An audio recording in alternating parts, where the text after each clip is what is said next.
Hello guys, this is for Aries. Aries, welcome dito sa aking channel, Palaran 888. Alamin natin kung anong messages, vibration, gabay, energy para sa lating Aries. General reading siya.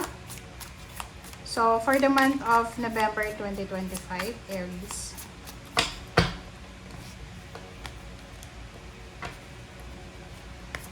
Okay, tatlo yung gustong lumabas, Aries. This is Throne, number 45. 44 is Storm.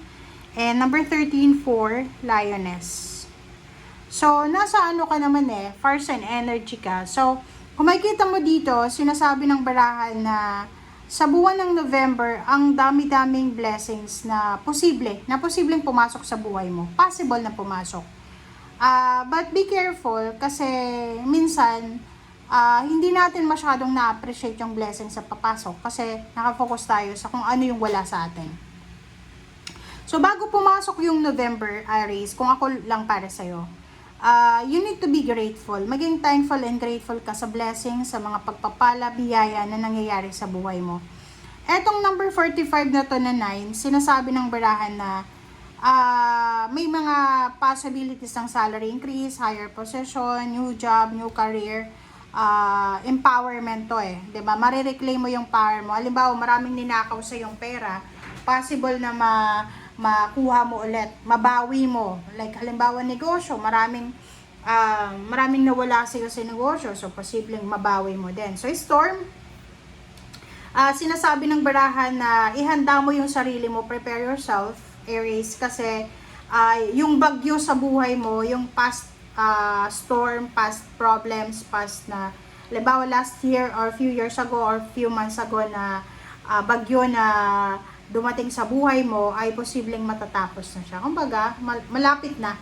Or this month of November ay unti-unti na siya na makaka-move on ka, makaka-let go ka na, unti-unti ka nang magkakaroon ng stability.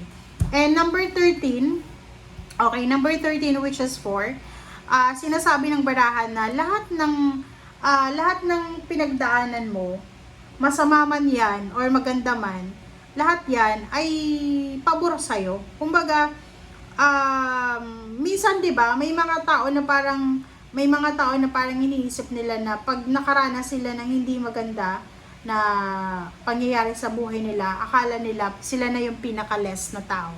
Which is minsan, hindi nila alam na yung mga taong maraming pinagdaanan na problema, sila yung talagang nagiging strong or kailangan maging strong. Kasi 'di ba, sa dami-dami pa naman na problema na pinagdaanan mo, dapat strong ka na, 'di ba?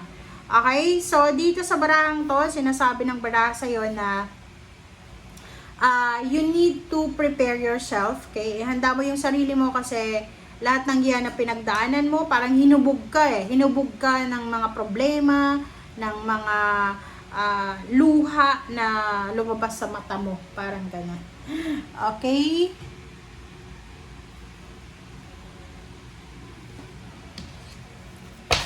Alright, so let's check. This is for money.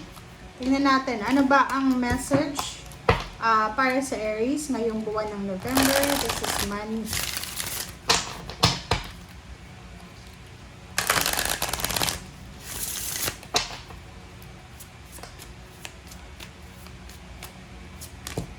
Okay, financial constraints. Oh, 'di ba?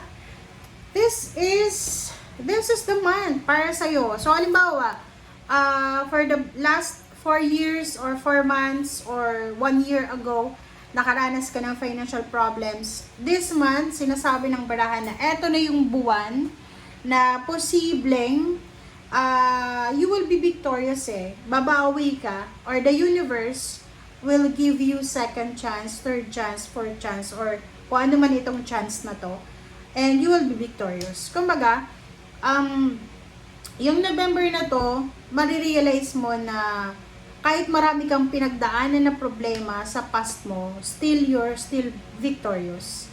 'Di ba? Matatapos din to 'di ba? Kung makikita mo dito, yung mga financial problems, emotional, spiritual problems na yan, ay posibleng mapagtatagumpayan mo talaga siya. Okay? You will be victorious. So, huwag kang masyadong mag-panic, mag-alala. Na lalo yung iba na mga Aries na parang feeling nyo wala nang nangyayari sa buhay nyo na positive. No, you need to be patient.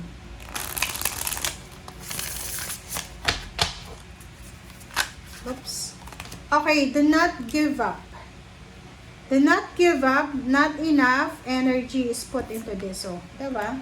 Sabi sa iyo lalo doon sa mga Aries na marami kayong napagdaanan sa past nyo, tapos ngayon, parang pagod na pagod ka na ipaglaban, kung ano man ang dapat ipaglaban. Sabi sir dito, huwag kang sumuko. Ngayon pa ba? Ngayon ka pa ba susuko? Ngayon na andyan ka na, diba? Ngayon pa na marami ka nang napagdaanan, ngayon pa na marami ka ng lessons sa buhay mo na napagtagumpayan, diba? So, sabi ng bara sa'yo dito, halimbawa sa ngayon, habang nanonood ka sa ngayon, October pa ngayon, diba? So, halimbawa na may financial problems ka, wala kang pera, sa pagpasok ng November, sinasabi ng barahan na marami kang pwedeng mapagkukunan ng pera, as long as legal yan. And lahat ng yung potential mo is endless, unlimited. Hindi ka naman ata PWD, or hindi ka naman senior citizen or baby na wala ng pag-asa, 'di ba? Kasi ang kailangan ay ang mga tao lang na wala na talagang pag-asa, yung mga senior citizen, mga baby na hindi pa sila marunong magtrabaho or may mga kapansanan. Pero kung wala ka doon sa choices na yon, you do not give up. Okay? Huwag kang mawala ng pag-asa. Okay? Because your empowerment is here. Parating na yung empowerment mo. And lahat ng mga pagsubok na pinagdaanan mo or pinagdadaan sa ngayon, matatapos din yan eh. Diba? Your fire sign. Lahat yan ay mapagtatagumpayan mo.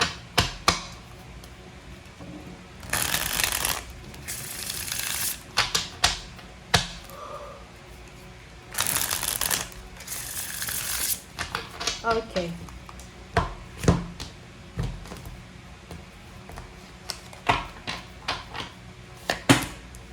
Alright, so 9 of stakes, 8 of cups.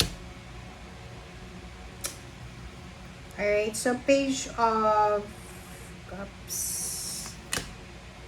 Knight of stakes, and 10 of stakes.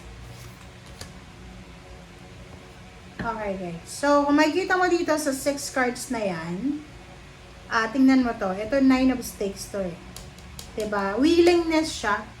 Halimbawa na marami kang mga gustong gawin. Like, halimbawa gusto mo magnegosyo, gusto mo mag-apply ng trabaho, or kung ano man yan na gusto mo. Sinasabi ng bara sa'yo na you have the choice. You have the power. You have the vibration. Kaya mo yan. Okay? Huwag kang mawalan ng pag-asa. And yung 8 of cups dito, sinasabi ng barahan na huwag kang masyadong mag-focus sa emotion mo. Kasi, alam mo ba, kaya maraming tao yung hindi sila makapag-focus sa mga gusto nila kasi masyadong emosyonal. So, sa'yo, sinasabi ng baraha, huwag kang masyadong emosyonal. Dito naman, possible na makatanggap ka ng balita para sa future mo. Kumbaga, halimbawa, may mga tao dito na makakausap ka na pwedeng mag-offer sa'yo ng trabaho or love life na pwedeng kung single ka, okay lang. Pero kung in a relationship ka, umiwas ka. Okay? So, sinasabi, dalawa yung 5 of Pentacles dito, financial constraints. Huwag kang mag-alala kasi as long as na may masaya kang pamilya, healthy yung katawan mo. Okay? So, yung buwan ng November sa'yo, parang sinasabi ng bara sa'yo na huwag kang masyadong mag-focus sa pera. Okay, Aries? Ibig sabihin, kung wala kang pera, okay lang yon. Kung wala kang trabaho, okay lang yon. As long as na masaya yung pamilya mo, healthy kayo, wala kayong mga problema sa health, or yung parents mo, yung siblings mo, yung pamilya mo, asawa, anak, or kung sino man sila na involved sa'yo, ay healthy sila. Yun yung importante. Okay? So, kung makikita mo dito, meron 9 of swords, diba? So, siguro boredom, okay? Medyo nabobore ka sa paligid mo. So, kung medyo nakakaramdam ka ng parang malungkot ka or nabobore ka, siguro mag-relax tayo. Spend time with pets, with the nature, with your family, or with someone na pwedeng makatulong sa'yo. Okay? Thank you guys. Bye!